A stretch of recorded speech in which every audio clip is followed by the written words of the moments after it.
Yeah, we make energy balls, make it sound exciting.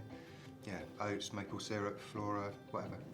I like to make a spinach focaccia or something like that, and then you get the vegetables, the green vegetables in as well. And actually, if you involve them in choosing what they put into their lunchbox as well, and maybe planning it as well, then they're far more interested. And making it with you. Yes. You know. It's hard sometimes to give your children a nutritionally balanced lunchbox. I always try to put carbohydrates, protein, vegetables and fruit in. Googly eyes on a banana always helps. Yeah.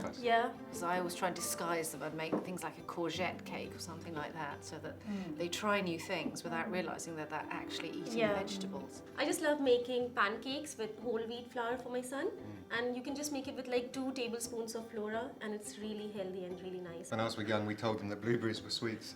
Wow. And so now they ask for sweets. That's Get good. blueberries. I've had some instances where I've completely run out of food, so now I always try to buy in bulk and then freeze them in the refrigerators. I try and avoid wastage. If they're going to eat it, that's saving money. Because one way we do that is to, if they bake it with you and they know what's in it, they know it's good for them, they're more likely to eat it.